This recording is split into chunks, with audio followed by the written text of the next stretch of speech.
Better Business Podcast. My name is Alexei, and as always, trying to bring you some really good and useful topics for your business. Every business owner I know obviously wants a business that works better and a business that actually works, because a lot of the time we actually find ourselves stuck in a business where it's not a real business, it's actually a self-employed scenario. Yes, you've created yourself a job. And look, there's nothing wrong with that. It all, I guess, really depends on the goals that you've got. But today I wanted to talk about the power of qualifying leads before selling to them, because I find a lot of the time, sales reps in particular really like to complain about the quality of the leads. And then if you take them through a bit of a process to understand what the actual problem is, it looks like they are completely missing on the whole qualifying process. So let me explain. The most common question that people get for their business, whether you run a dental practice or whether you run an MMA gym or sell, I don't know, containers or homes, doesn't really matter, is, how much is it? What's the price? And if you go down that path and answer that question, you essentially typically kill the lead, because especially if you're the first person that the client is speaking with, they're really looking for a ballpark figure. And the reason behind that is because they don't know what else to ask. So I find them, the good way to really approach this is to really turn this into more of a conversation to qualify the reason, the motivation as to why they are inquiring in the first place. What is it that they're really trying to achieve? And that is really the foundation for you to align your product or service with the customer needs, because a lot of the time, the conversation is really short based on the price. Hey, I just want the price. If you're a mechanic, how much is it to service a car? Thanks very much. See you later. And the price often, if it's provided like that, doesn't really serve a particular purpose. In fact, you wouldn't be doing a customer any service by providing them a price without qualifying them. So what I mean by that is you really need to understand what is the problem. Okay, so in the example of, let's say, servicing a car, what is it specifically they're after? Is there a problem with the car? Is this a logbook service? When do they need it?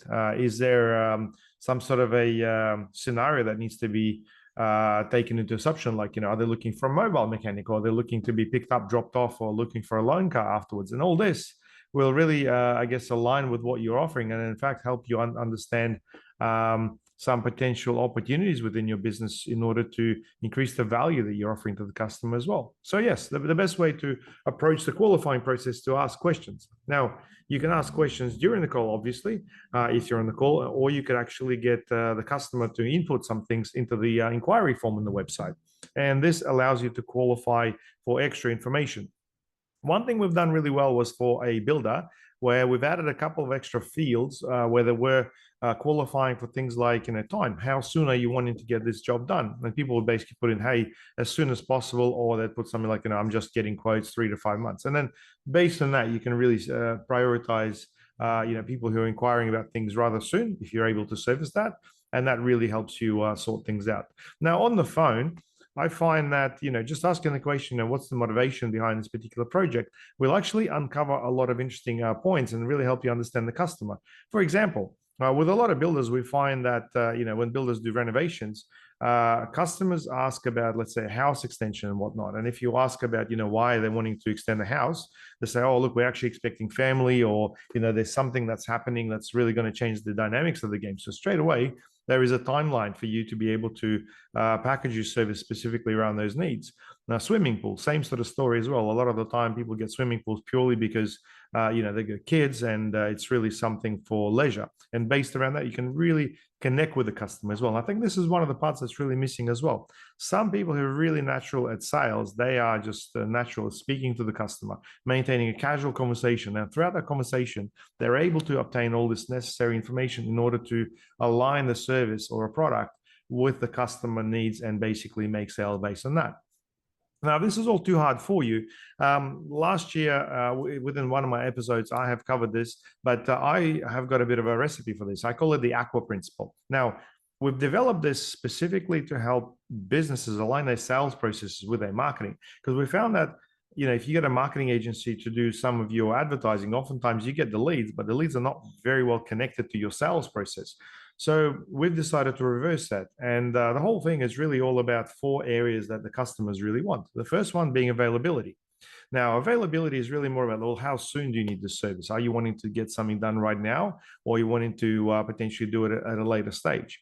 And if your business particularly goes out to do, let's say, a quote in a trade scenario, then that could be one of your selling points as well.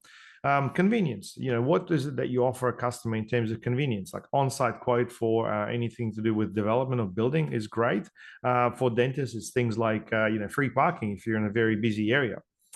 Utility, what sort of charity organizations do you support, or how long have you been in business, or are you a member of any associations that make you more credible? And lastly, affordability. Now, affordable doesn't mean cheap. Affordable means that you're able to wrap your service and deliver it in such a way that the customer is able to afford it. So whether it's a payment plan, whether it's accepting different forms of payment, credit cards, Bitcoin, whatever that may be, and that is really the recipe. We call it the Aqua Principle.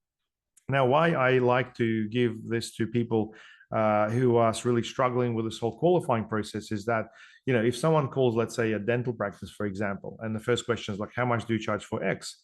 Well, that person has just self-diagnosed to make that inquiry saying, I need this. So first of all, you need to challenge that part, but then you can go through things like availability. How soon are you wanting to, see somebody? And then basically try to understand how you can make this convenient specifically for them. Utility, what is it that makes you the specialist specifically when it comes to that problem? And then talk about the affordability. Personally, I think giving out prices on the phone without knowing the situation is really quite misleading in a lot of cases and really creates a lot of stress. But look, every business is different. I'm sure that you'll be able to at least use this foundation to have deeper conversation with your customers.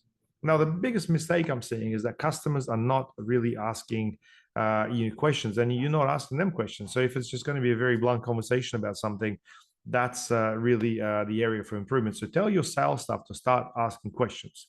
Make sure they ask at least 3 questions and hold the person on the phone, I'd say, for at least 3 to 5 minutes in order to really extract all the data and really connect with that customer.